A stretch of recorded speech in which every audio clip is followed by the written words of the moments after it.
Hey everyone, welcome back to RPG Imaginings. I hope that right now, no matter where you are in the world, you are safe and fed and practicing social distancing so that we can keep our immunocompromised and elderly or in any other way at risk people from getting COVID 19. During these times, I'm hoping that it can be helpful to any of you in the audience who are craving content to watch while you are indoors, that this might be something that would be positive for you. And I'm doing this in the spirit of giving us something to do right now. I definitely take what's happening in the world very seriously. And let's just dive right in. What I have here is a package that I got in the mail today from Chaosium. And this is one that I have been waiting for quite some time because this is a series of adventures. My setup's getting out of whack here. This is a series of adventures that is designed for more introductory style of Call of Cthulhu. And I think that these products are arguably the single most important products that Chaosium puts out, because if we're serious about growing the hobby, the way that you grow the hobby is by producing products that new players can learn how to become more effective GMs, or in this case, for Call of Cthulhu keepers, and can continue to be successful in learning the game. And so you can probably guess what this is based upon my description of it being introductory adventures. And so that's a fun little game that you can play. And I'm just going to be careful here to make sure that I don't get a pack and slip in the video. And so here we have Call of Cthulhu Gateways to Terror. Woo! By Lee Carr, John Hook, and Todd Gardner. This is a soft-backed, full-color interior book, which is kind of a bit of a departure from what Chaosium has been doing recently. I think I'm just going to go ahead and zoom in just a little bit more, because I do want to do a little bit of a deeper dive. This isn't just an unboxing. I also want this to be an overview as well, because I think Gateways to Terror is a wonderful introductory product for getting new keepers and new players into the game. We've had Doors to Darkness available for quite a few years now, and to get another set of introductory scenarios that will be hopefully readily available at retail is, I think, really important. And so let's just take a look at the back. As I said, this is a soft cover book, about 86 pages. Remember that if you order from Chaosium, you get the PDF included with your purchase. And I ordered the PDF of Gateways to Terror, of course, months and months and months ago, with the idea that, I pay essentially half up front and pay half plus shipping a little later on. So this supplement includes 3 scenarios: the Necropolis, What's in the Cellar, and the Dead Border. I want to highlight What's in the Cellar here because this is a scenario that I've run several times at FLGS's in my area, and I found that it's a really fun scenario to run in a shortened time frame as well. So one thing that I really like about these sort of softback books is that there is a little bit of crease that is built into the cover here, so that as you open this up, it sort of helps you to open it and keep it displayed. I'll tell you right now that the quality of the paper and the layout and the color is just like any other hardback book that Chaosium produces. But at $19.99 retail for this is something that you get somebody into an FLGS really interested in Call of Cthulhu. And I think that this is a really great price point for an introductory product for people who are just getting into the game. There are a lot of hardcover books for Call of Cthulhu. And one of the beauties of Call of Cthulhu is that you don't really need the Keeper rulebook in order to play the game and have a good time playing the game. If you're kind of on the fence as to whether or not you want to play Call of Cthulhu and you want to start someplace cheaper, I highly recommend that you go for the starter set. But let's say that you went with the starter set, you want just a little bit more to get a taste of it. The starter set and this book, Gateways to Terror, would give you easily 6+ sessions, and that's only if a session lasts for a single evening. Many of these sessions will likely run beyond several evenings. artwork in here is just gorgeous. We have an introductory section here that I think is a highlight of this product, in that the introductory section is essentially a short essay that is walking you through some of the basic concepts of being an effective keeper in Call of Cthulhu. So this is essentially a starter style product plus. So there's a section here on preparation and running the game, a section on introducing the rules effectively, investigator sheet, using luck, skill rolls, bonus and penalty dice, combat, and then of course the single most critical mechanic for Call of Cthulhu that sets it apart from many games, the sanity mechanic, or cosmic trauma resistance. Shout out to my players as to what we call it in my game. Now, I'll just, I don't want to do spoilers here unless you're interested in it. So from this point forward, the rest of the video is going to have maybe some mild spoilers for what's in the cellar. I'm not going to I am going to discuss some aspects of it in detail. So if you don't want spoilers, if you're going to play what's in the cellar, I would recommend that you do not watch the remainder of the video. There will be spoilers from here on out. And so go somewhere else if you don't want spoilers. So I'm just going to go ahead and skip ahead to what's in the cellar. And wow, really evocative artwork here of the tentacle monster that is present within this adventure. What's in the cellar, if my understanding is correct, was sort of submitted through the online system that you can sign up for Call of Cthulhu. And that system is called, gosh, what is it called? I'm blanking right now on what it's called, but there's an online system that you can sign up for Call of Cthulhu that basically allows you to get GM resources, and it's also what you would sign up for if you want to run games in an FLGS and get a little bit of Chaosium credit on the website for doing that. And so What's in the Cellar has been available for a few years in that format, and I'm so glad that Chaosium decided to bring this in an actual product, largely because it's just a great scenario. And unless I'm wrong here, I think What's in the Cellar was written by John Hook.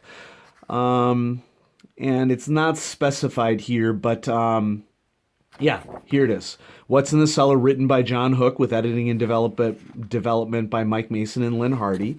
And, you know, John has quite a bit of Call of Cthulhu cred. He was involved in writing a lot on the Age of Cthulhu line for Goodman Games. And so, yeah, so What's in the Cellar is a fun adventure because it is essentially a locked room scenario.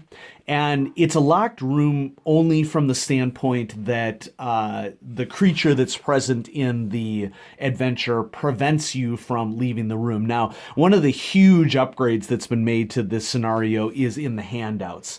And so this newspaper is a fully photorealistic handout that it was just plain text in the, Cult of Chaos is what it's called, online. So this is a huge upgrade to this handout.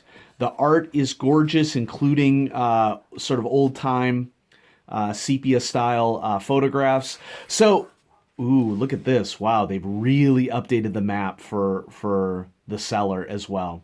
Normally what happens here, let's see what happens. This is the keeper's map, I believe. And then somewhere later on in this scenario, probably at the end, you'll have the player's map. Ooh, I really like this evocative inside the cellar image. This has really been fleshed out quite nicely. And so there's a series of, you know, basic clues that characters can work through while they're down in this cellar investigating for a family.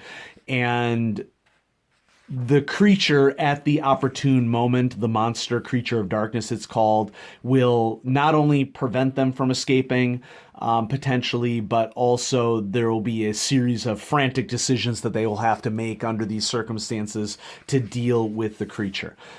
Just like for the Cult of Chaos, this has some pre-generated investigators that go with it. And for this scenario, it's really necessary in that there's specific skills that this scenario is written towards. And so here we're at our handout section here. Here we go. Here's the player's map of the cellar with nothing marked.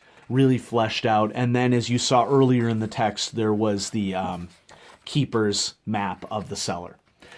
I've run What's in the Cellar now twice at an FLGS. We had a blast both times. In fact, when I put it up on the website for the FLGS, it was so popular that I had to, the buzz for it, the desire to play it was so popular that I had to split it into 2 games. So I think overall I had something along the lines of 10 to 11 players for both, for total combined for the 2 times that I ran it. While I was prepping What's in the Cellar, which you're not going to see it in this book, but if you were a keeper in the audience, my recommendation to you is that the scenario benefits from having a second location within the cellar for tension building. And so some key aspects of this situation is that you have this ladder that leads up to an upper floor. And then, the cellar is basically just covered with crushed shells and bones, actually, adding to the creepy factor. But one thing that I noticed when I was prepping What's in the Cellar is that when you keep it to a single location, it actually makes it a little bit more obvious and easy for the players to understand that they need to do something with this location in order to deal with the monster. And that's not necessarily a bad thing from a introductory standpoint. If you have more locations, that's more for you as a keeper to manage. And so I could see running What's in the Cellar exactly as it is right here in the book, especially if you were an introductory keeper. If you were an experienced keeper in the audience, though, I want you to consider running a second room. And there's this little spot in the bottom corner here that looks like just brick wall. That what I did here is I put a tunnel in here that has some wind moving through it that players could detect with either a listen or they could search for it using the spot hidden skill. And when they discover a tunnel here, it's like, oh my gosh, there's a creepy tunnel that only one of us can crawl down at one time. That really increased the tension because you not only have this situation where people have to decide whether they're going to actually go into the creepy tunnel itself, but then there's also this possibility that if you are running this with multiple people, you can effectively be splitting the party, which most experienced players are wise enough not to split the party. But I also find that experienced groups of players also like this idea of flirting with splitting the party, or how far can you get them to split the party if it's not too far. And so what I did is I created a tunnel here that players could crawl down, and you can have checks to crawl without cutting yourself, or there can be limitations in terms of, like, since only one person will fit in the tunnel, it's a pretty tight tunnel, there can sort of be limitations where players will get backed up within the tunnel and somebody has to move before they can move, sort of creating this inherent claustrophobia. And then what I did down here is I created sort of like a natural cave down here that the monster could move in between the cellar and the natural cave. And I created a classic Call of Cthulhu altar down in the cave and a image on the wall of like a portal, and I created sort of like that is like a potentially a banishment point for the monster. What ended up happening in both games that I ran is that both groups of players ended up getting split apart across the cellar and this room, and then the monster can bounce back and forth between these two locations. And at any given point, it can sort of provide a relief for players up here who are maybe searching for clues. If they're getting their butts kicked by the monster, maybe the monster detects that the other players are getting near their altar and is concerned about what they might be doing, so might switch locations. But it just was a major tension builder the both times that I ran this, having to manage these two locations and not being able to swiftly move between the two locations. I made it so that it took a couple quote-unquote combat rounds for a player to get from one location to another one, assuming that there was no impediment to their crawling. So that would be advice that I would give to keepers in the audience if you're interested in for What's in the Cellar. So thanks everybody for watching this unboxing and overview of Gateways to Terror. Chaosium keeps putting out these awesome products, and I think that this is a really good product for the game, and something especially for us to bring new people to the hobby. Role playing is everybody's territory. Everybody belongs in role playing. And so, if this helps to bring more role players to the table, I am excited about the potential that this product gives to do that. And so, thank you, Chaosium, for producing Gateways to Terror and putting it out for all of us to enjoy. And I highly recommend those of you in the audience to check it out. So, stay safe.